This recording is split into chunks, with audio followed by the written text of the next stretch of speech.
Hi-ho, everybody. Welcome to week 4. I am Scott Steen, your host, lead handicapper at winnersandwhiners.com. I'm joined, as I am once a week, by the ever-popular Scott Reichel, senior handicapper of winnersandwhiners.com. There you go. We do this. We get together every Friday and do this. It's tentatively we're going to come up with a new name. We're going to have a new intro and all kinds of cool graphics, Scott. Not this week, but next week. Yeah, we're getting a makeover.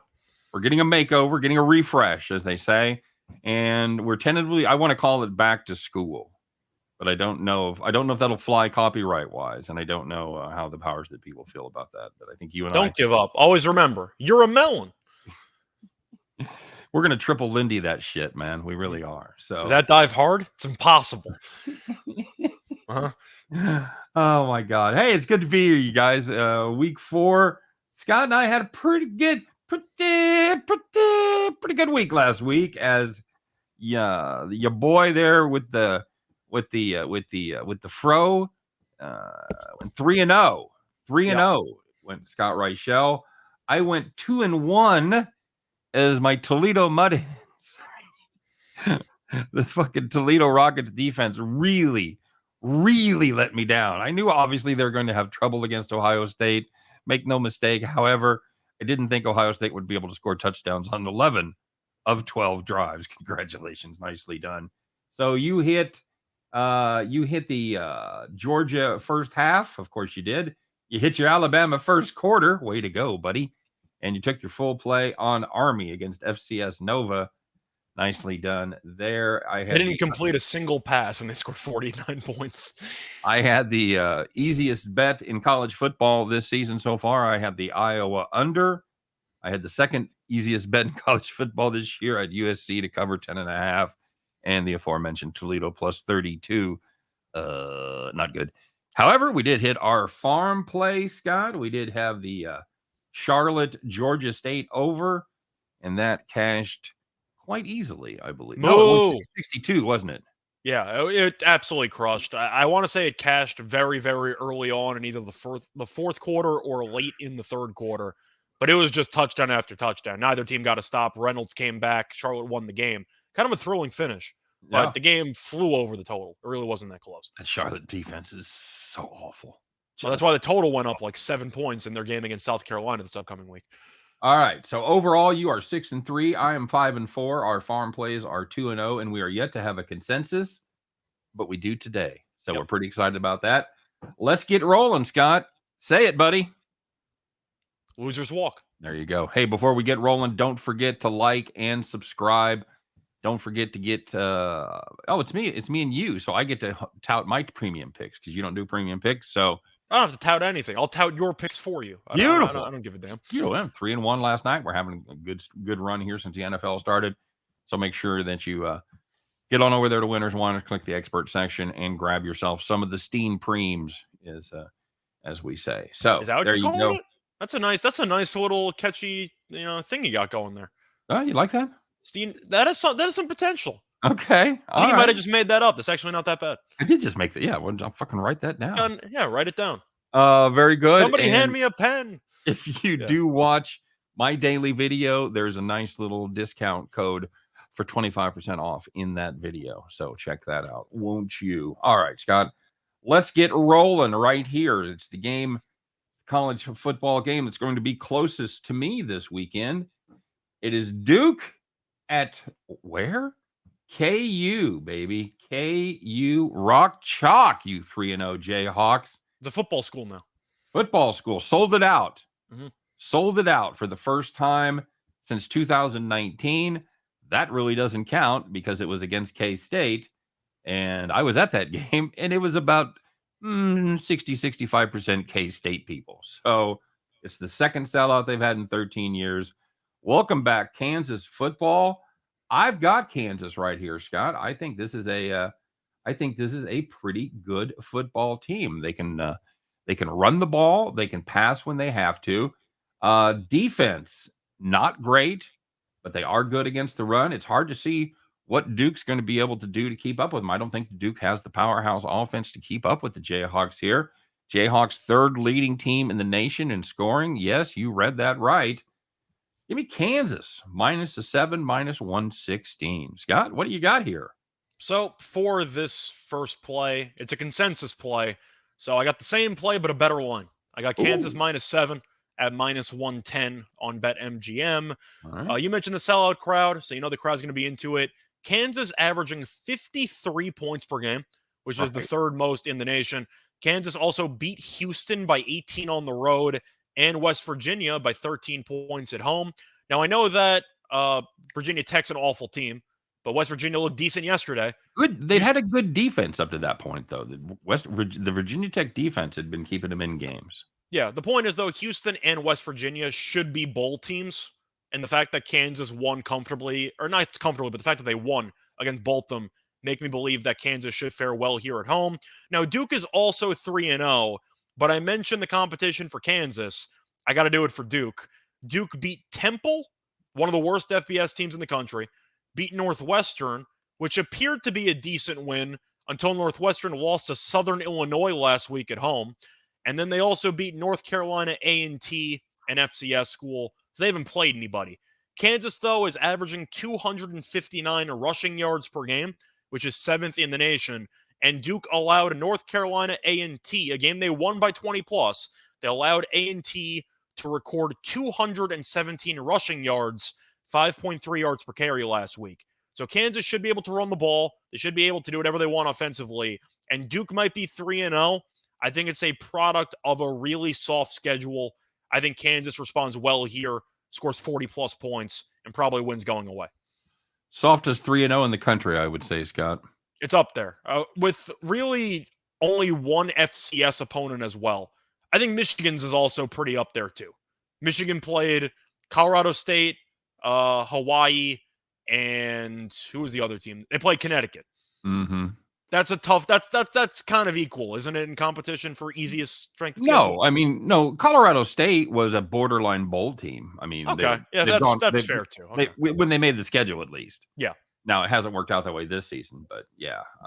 Okay. Point is, it's been a very easy first 3 games because apparently Northwestern, who wasn't supposed to be good, beat Scott Frost, and that apparently doesn't mean anything. So they've had a pretty easy schedule so far. All right.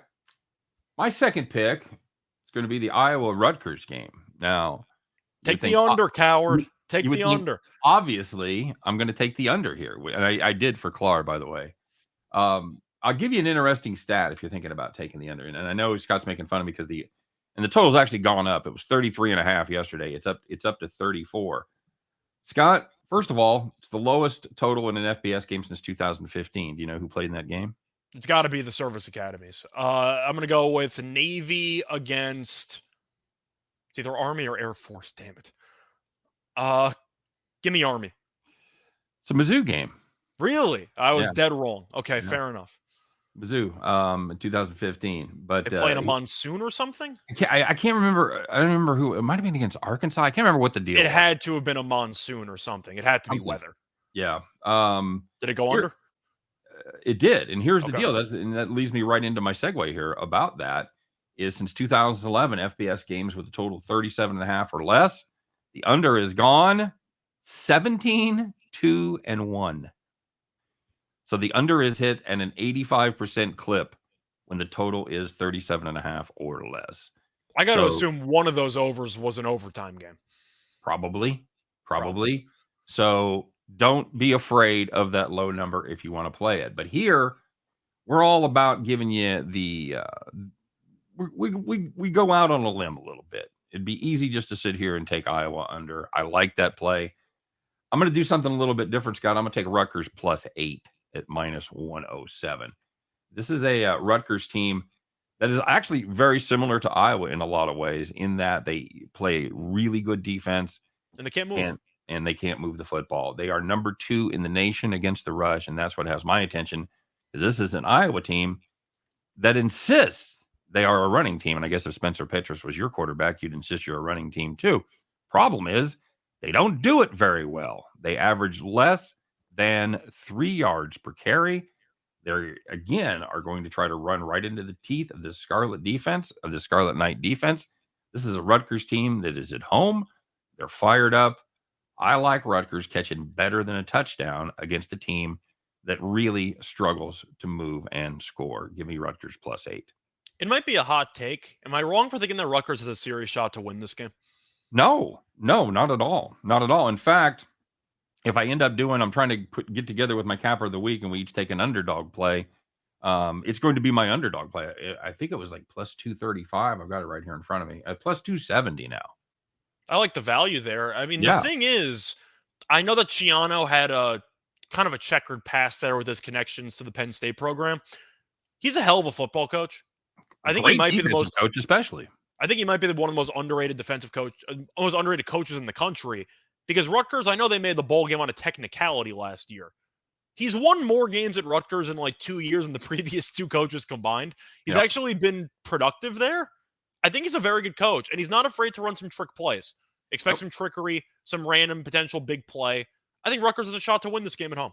I think it's almost a coin flip. I think it should be, -115, something like that. And for Iowa on the money line to be -3 and 325, that is redonkulous. I think So Iowa should be closer to like 3.5 or 4, but I think 8's weight more than a touchdown. There's no yeah, guarantee Iowa scores an offensive touchdown. absolutely not. So, Absolutely. So moving on to my second play, I'm going to go to a road favorite in the Pac-12 and the conference that nobody likes, but there is one team that underperformed in week 1 and has dominated ever since. I'm going to take Utah -15 on the road against Arizona State. It's mostly a fate of Arizona State. They had a lot of controversy. Nebraska had the most, I'd say, controversial coaching staff. And then after Scott Frost left, Arizona State said, "Hold my beer," and proceeded to lose as 3 touchdown favorites to Eastern Michigan. And on top of that, they fired their head coach on the field. Herm Edwards was greeted in the end zone by the athletic director, basically telling him to get lost. And there were reports that came out earlier this but week. wait, there's more. There's more. There were reports earlier this week that Herm Edwards was kind of thrown under the bus because members of the coaching staff were handing out tips to the other teams so Herm Edwards would get fired. Have you ever heard that before? No, no, it's a. You're gonna laugh when I do this. It's a. It's like Jake Taylor in Major League Yeah. telling him what pitch is coming. It's like that. I'm thinking of like Blue To make Mountain. a Major League reference. You ever watch Blue Mountain State? The show? What is that? The coffee? Blue Mountain State. That thought that college was- football parody show on like Netflix or whatever. No. I highly recommend it. I think you'd love it. But there's one scene where the coaches are playing against each other and they have a poker hand. And the coach agrees to give the first 15 plays to the other coach if he loses the poker hand. So that's like the kind of wagering I'm expecting. But they were just handing out like play calls and information to the other team to try to get Herm Edwards fired. The thing is, allegedly, even though Herm Edwards had a lot of NCAA investigation stuff during the offseason, which resulted in a lot of players leaving, a lot of the players there still only went because they like Herm Edwards. And the fact that he got not only fired midseason, but thrown under the bus by other members of the coaching staff, I think this is going to turn into an absolute dumpster fire for the rest of the season. Arizona State, to go back to that game against Eastern Michigan, they allowed 305 rushing yards, 6 yards a carry.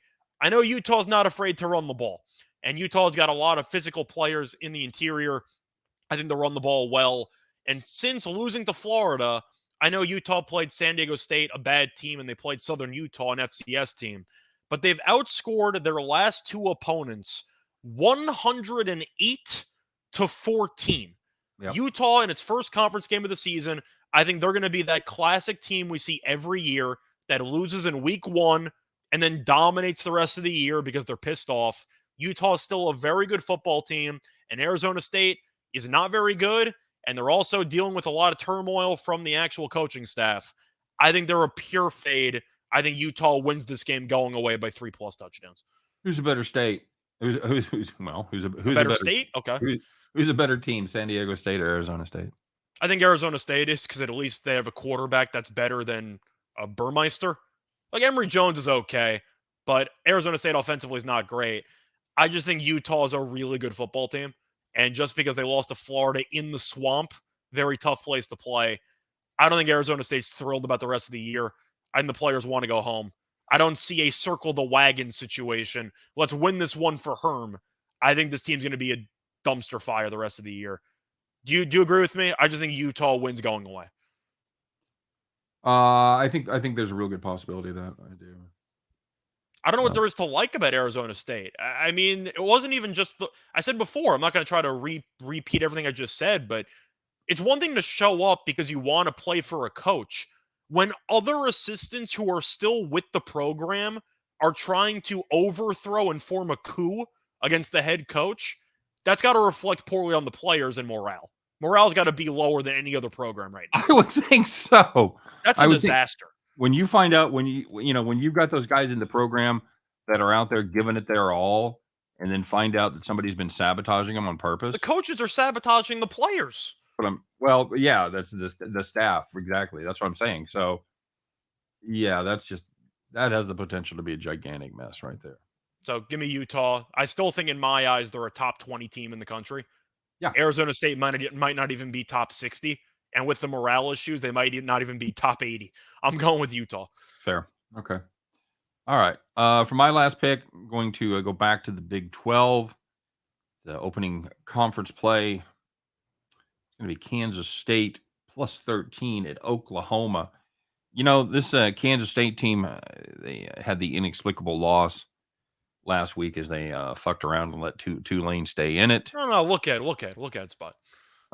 It kind of is, but here's the deal. The Cats have been really good in this spot against Oklahoma. They have won or covered 4 of the last 5. 3 of those times they were coming off inexplicable bad losses where you'd totally given up on this team. One of them was against South Dakota in the opener. They played Oklahoma in the second game and came out and beat them. So it's an unusual situation. This Oklahoma team, they tend to go into funks at times, and they don't keep their foot on the gas, or they don't stay focused. Pick your expression there, but for whatever reason, they have a hard time playing 60 minutes of quality football. And like them or hate them, Kansas State does have the ability to stay engaged for 60 minutes. And it may take a late cover, may take a backdoor. Oklahoma could be up 21 for a lot of this game, and Kansas State ends up sneaking in the side door at the end. But I do like K-State in a situational spot here, plus the 13. They're encouraging Adrian Martinez to throw a little bit more down the field. I don't know if that's good or bad. So that's certainly going to end well. It's an adventure, one way. But he has been very conservative as far as his passing goes, and he hasn't run much either. They haven't called a lot of scripted run plays for him. So I think there could be a little bit of change, a little bit of tweaking, and an upgrade in the Kansas State offense. And this is a team that just knows how to stay with Oklahoma. So here's the deal, Scott. We're either going to get the cover on this, or we're going to look really stupid. It's going to be 55-10 or something. But I'm thinking for the former, and I'm going to take the Wildcats plus the 13. Yeah, for me personally, I'm on the other side. I didn't bet it in this show, but I think Oklahoma wins going away.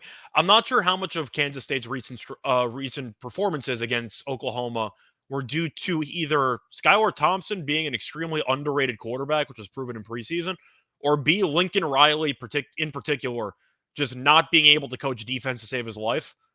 It seems like Venables actually has the defense going. Yeah, they played Nebraska. I'm aware they haven't played many good teams. I get it. But I don't know. I think in Norman, I kind of like Oklahoma there. But I can understand your point based on the recent history. That's right. Yeah, it's a situation where when you first look at it, you look at the two teams, you say, no way Oklahoma doesn't cover that. But yes, just inexplicably, time after time, Kansas State steps up. And money has come in on Kansas State. So I'm assuming that's going to be sharp money, because I don't know what type of savage from the public would be betting on Kansas State plus the points. Right. Exactly. So there you go. And for my last pick, well, we saved the grand finale, a fun one. It's going to be a throwback play, something that we haven't done in a while. Mm-hmm. I annoyed Steen with quarter plays the first 2 weeks. This Absolutely. is a different type of throwback, which I think he'll be a big fan of. It's a little FCS action, and it's a night game. Davidson is playing against none other than Presbyterian. Show me the hose. Show me the hose. We brought them back. We're going to take Davidson minus 21. on the road against Presbyterian. As Scott and I have discovered, by the way, they still suck. Presbyterian's coach no longer is there to go for it on 4th and 17 in his own 10-yard line. The problem is they still give up close to 700 yards a game, and they still can't do anything with no scholarship players. To go through their performances this season, Presbyterian has played 2 FCS opponents. They beat some other school that's not FCS, local community college. NAIA Division II. California Penal, I don't know. They played somebody. Point is, they played Austin Peay in week 1.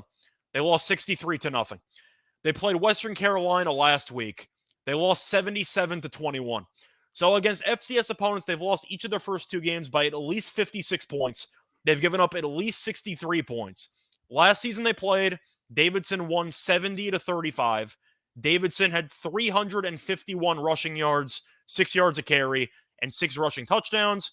Davidson is a triple option team, which is kind of worth keeping in mind. Presbyterian against Austin Peay allowed 308 rushing yards, and against Western Carolina allowed 384 rushing yards. Jesus. They cannot stop the run. Davidson's going to go triple option, and there's also supposed to be bad weather. And bad weather normally favors the underdog. The issue is Davidson only wants to run the ball, and Presbyterian cannot. I believe in week 1, Presbyterian had 9 first downs against Austin Peay in the entire game, but 3 touchdowns. I got to take this. When you lose by 50 plus to 2 opponents in the FCS and Davidson can run the ball down your throat, I think Davidson probably scores 50-60. That's good enough for me. Give me Davidson minus 21. I'm going to take partial credit for that because I sent you the screenshot last week of their 3 games and pointed out that they still suck. They're awful. Now, Davidson's not like an amazing team. They're fine. But the fact that they can actually do something extremely well, which is the triple option, you only have 1 week to prepare. And Presbyterian offensively is a catastrophe. It's awful. Davidson might, I'm not sure how many points Presbyterian actually scores in this game, but if Davidson scores 40, you might be good. They might be going north of 60. So I'm going to go with Davidson. They might put up 40 in the first half. That's what I'm saying. So I'm going to go with Davidson. You know, the wrong question to ask here. How's Presbyterian's pass defense? Who gives a fuck? Their pass defense is actually awful as well. They give a bunch of passing touchdowns. I didn't mention it because Davidson only tries to run the ball. Well, there's like when you give up 350 yards a game on the ground, who the fuck cares how your pass defense is? You're giving up 350 on the ground, but you're also giving up like 350 through the air. So you're giving up 700 total. It doesn't really matter. Not good. All right. Very good. All right. Just so, we'll recap here in a minute. So this is the first time that we've had a consensus play. So our consensus is Kansas. God damn, how times have changed. Davidson's tough to find, by the way. So I don't know what line you'll get. I'm assuming it's going to go up. I'll take anything below 27. I don't want to lay a full 4 touchdowns, but if it's Davidson minus 26, I still like it. Okay. But I'll take it now at 21.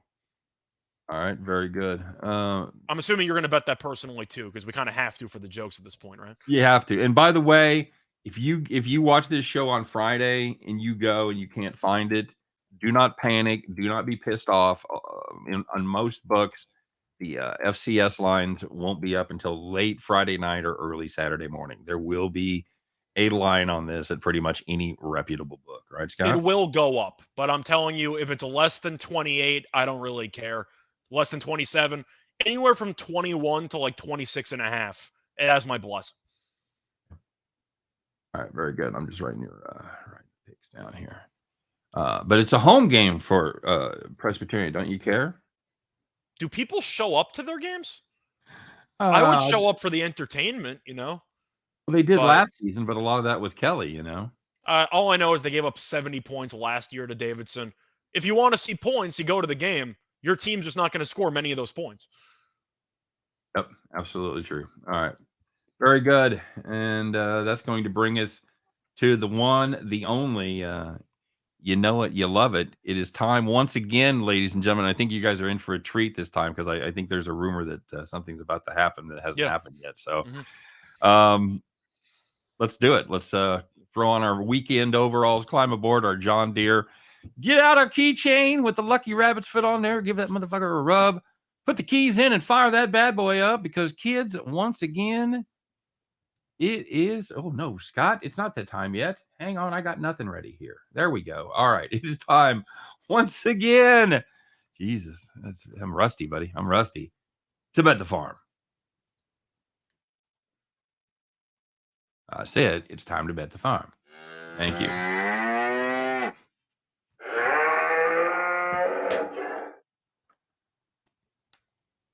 There it is. There it is. How you doing? Howdy. For the first time this season, it's Reichel in the hat. It's a little Very bent, nicely but done, it still sir. gets the job done. Absolutely. So, there. Is that it? Yeah. I think yours is backwards. I'm all fucked up here. There we go. All right. Very good. Yeah. All right. Sorry, John Deere. Not getting our sponsor money. You still this never month. Sponsored the show, so we're not actually that sorry. No, we're not. That was a heartbreaking development. So, Scott, I know we had a farm play last week, and we had the Charlotte Georgia State over 61.5. How'd that end up doing? There are a lot more than 61 points. I was never in doubt. Cue the banjos.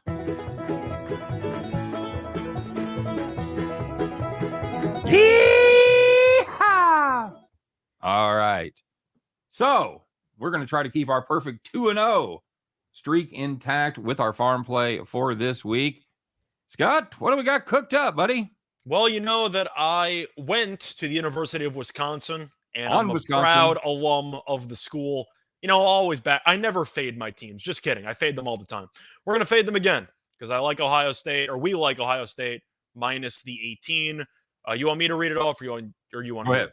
So, starting off, Wisconsin, congratulations. You beat New Mexico State by about 59 points. I'm proud of you. You know, great job. You scored 66.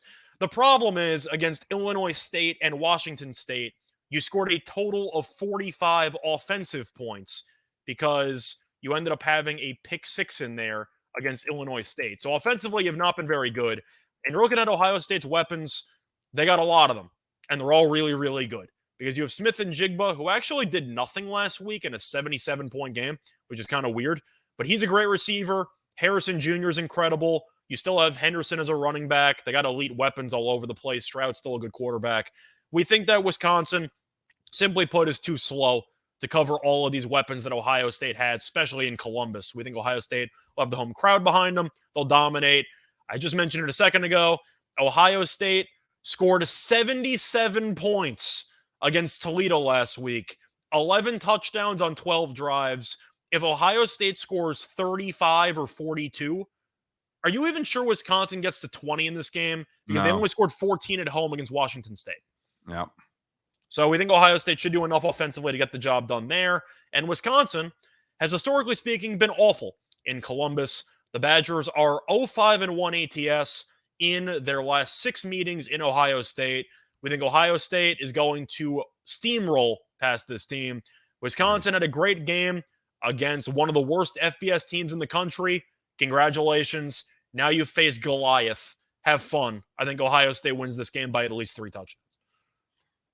All right. Very good. That is our farm play. Ohio State minus the 18. Should be able to find that one at most sports books. You have anything else you want to add there? You could probably find a 17.5 maybe somewhere, but I mean, I will tell you that I underestimated this Ohio State team last weekend, and I don't intend to do it again this weekend. So fair enough.